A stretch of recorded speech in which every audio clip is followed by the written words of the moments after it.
এখানে জিরার ফ্যামিলি জিরার সাথে কথা বলার জন্য একসাথে হয়। জিরার মা জিরাকে বলে, জানো, আমেরকে তো চেনো, ওস্তাদ আরিফিন ইলহামের ছেলে, তারা সবাই তোমাকে কালকে দেখতে আসবে। বেলা বলে, আমি সঠিক জানি না, তবে তুমি বিয়ে করার জন্য অনেক ইয়াং। তোমার তো মনে আছে সে ঘটনার কথা। হেরমান বলে, কোন ঘটনার কথা তুমি বলছো? তখন জিরার মা জিজ্ঞেস করে, কোন ঘটনার কথা? জিরা বলে, ওই যে সিন্ডিকেটের ঘটনার কথা। এখানে বেলা বলে, আমি অনেক খুশি তুমি যদি ইমাম সাহেব আমেরের মতো একজন জীবন সঙ্গী পাও। আমি সত্যিই বলি, সে একজন ভালো পুরুষ হবে তোমার জন্য। সে তোমাকে অবশ্যই ভালোভাবে গাইড করবে, ইনশাআল্লাহ তোমার জীবনটা গুছিয়ে উঠবে। এরপর বেলা হেরমানকে জিজ্ঞেস করে, তুমি কি বলো? হেরমান বলে, আমি বলি, হ্যাঁ অবশ্যই। জিরার মা জিরাকে বলে, আমি সব সিদ্ধান্ত তোমার উপর ছেড়ে দিলাম। এরপর সারা রাত জিরা নিজের হাতের দিকে তাকিয়ে ভাবতে লাগে। এরপর সিন শিফট হয় সকালে। তারা সবাই খাবার দাবার নিয়ে রেডি হচ্ছিল।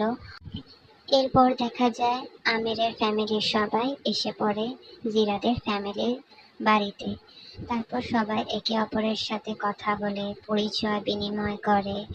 এখানে দেখা যায় আমিরের বড় ভাই এবং মা এসেছে। তার বাবা কয়েক বছর আগে মারা গিয়েছে। এখানে হেরমানও নিজের পরিচয় দিয়ে বলতে লাগে, এখানে যেহেতু আমরা সবাই আছি, তাহলে আমি 2 লাইন কবিতা বলতে পারি অবশ্যই। মৃত্যুর আগে উত্তম প্রার্থনাই শ্রেয়।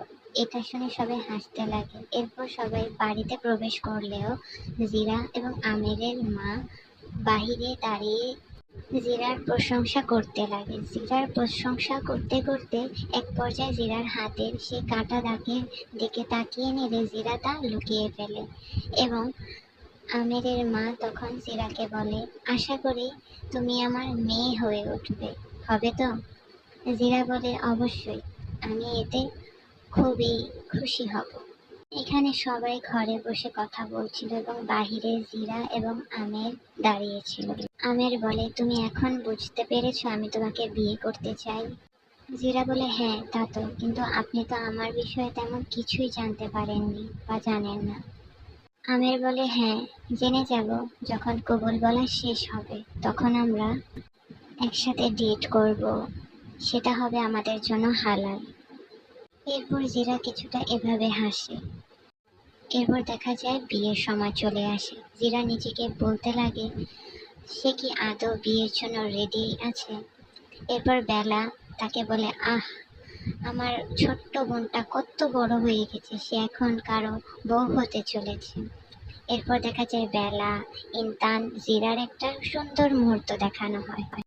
সিন শিফট হয় মসজিদে। সবাই একসাথে বিয়ের জন্য নামাজ পড়তেছে। এখানে ক্যামেরা দিয়ে আমাদের বর আমির সাহেবকে দেখানো হয়, সে প্র্যাকটিস করছিল যে সে কিভাবে সব কথা রেখে কবুল বলতে পারবে। এরপর আমরা দেখতে পাই আমির কাজী সাহেবের সামনে জিরাকে বিয়ে করার জন্য সব কিছু মেনে নিয়ে সব দেনমোহর কবুল করে তাকে বিয়ের জন্য কবুল করে নেয়। এরপর দেখা যায় তাদের বিয়ে সম্পন্ন হয়। সবাই তো অনেক খুশি তাদের বিয়ের জন্য। এরপর দেখানো হয় তাদের ম্যারেজ সার্টিফিকেটের জন্য কিভাবে ছবি তুলবে। তারা কি কপালে কিস করে ছবি তুলবে নাকি হাতে কিস করে ছবি তুলবে, সেটা নিয়ে সবাই অনেক মজা করতে লাগে। এরপর আমের বলে, ঠিক আছে তাহলে কোনটা আগে করব?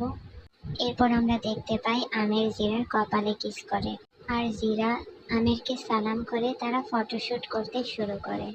এখানে জিরা এবং আমেরকে একসাথে ছবি তুলতে দেখে আবুন খুবই টিজ করে, তাদেরকে বলে তারা যেন একসাথে এক ফ্রেমে সবাই একসাথে ছবি তোলে। পরের সিনে দেখানো হয় আমের জিরা মসজিদ থেকে নেমে আসছে, সবাই তাদেরকে কংগ্রাচুলেট করছে এবং এখানে 1 2 3 বলে সবাই অনেক জোরে আমের জিরা বলে। এখানে দেখানো হয় তাদের বিয়ের প্রথম দিন।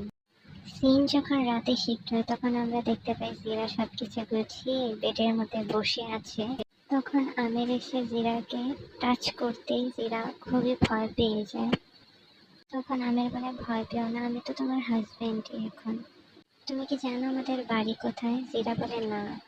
তখন আমের বলে, আচ্ছা আমি তোমাকে নিয়ে যাব, কিন্তু জিরা এখানে জানায় তার পা খুবই ঝিমঝিম করছে, হয়তো সারাদিন দাঁড়িয়ে থাকার জন্য। তখন আমের বলে, সমস্যা নেই, আমি তোমাকে নিয়ে যাব, তোমার হাঁটা লাগবে না। জিরা বলে, মানে? এরপর আমের জিরাকে কাঁধে নিয়ে হেঁটে হেঁটে তাদের বাড়ি চলতে লাগে। এখানে দেখা যায় দুজন আমেরকে সালাম দেয়। আমার এখানে কিছুটা অবাক লাগে যে ওই দুইজন তাদেরকে দেখে একটু হাসলো না, বা আমাদের সোসাইটির মতো কোনো কথা বললো না, বা ব্যাড কমেন্ট করলো না। যাই হোক, তারা একে অপরকে নিকনেম দিতে দিতে রুমে চলে আসে। রুমে এসে দেখতে পায় বেডের মধ্যে একটা বড় হার্ট। বেডের মধ্যে জিরাকে রাখতে আমের কিছুটা পিছলিয়ে জিরার উপরেই পড়ে যায়। এরপর আমরা দেখতে পাই যে তাদের একটা সুন্দর মোমেন্ট হয়ে যায়। তারা একে অপরকে দেখে হাসতে লাগে। এরপর আমের যখনই জিরাকে কিস করতে যাবে, তখন দেখা যায় জিরার সাফোকেশন শুরু হতে লাগে। জিরার খুব শ্বাস প্রশ্বাসে কষ্ট হতে দেখে আমের খুবই নার্ভাস হয়ে যায়। এরপর আমের জিরাকে বেডের এক কর্নারে নিয়ে এসে শুয়ে দেয়। এরপর আমের জিরাকে শান্ত করে তার দিকে তাকিয়ে থাকতে বলে এবং একসাথে জিকির করতে শুরু করে। আস্তাগফিরুল্লাহ আল আজিম, আস্তাগফিরুল্লাহ আল আজিম, এই জিকিরটা করতে লাগে একসাথে। এরপর জিরা জিরা আমের কাছে মাফ চায় যে তাদের এটা প্রথম রাত ছিল। তখন আমের হেসে বলে, সমস্যা নেই, এটা কোনো সমস্যা হলো? এরকম আমাদের কত রাত আসবে, দ্বিতীয় রাত, তৃতীয় রাত, চতুর্থ রাত। তুমি আগে শান্ত হও এখন, আর আমার সাথে জিকির করো, আস্তাগফিরুল্লাহ আল আজিম। আমের জিরার জন্য পানি আনতে যাবে, তখন জিরা তার হাত ধরে তার পাশে থাকতে বলে। এভাবে তারা জিকির করতে লাগে।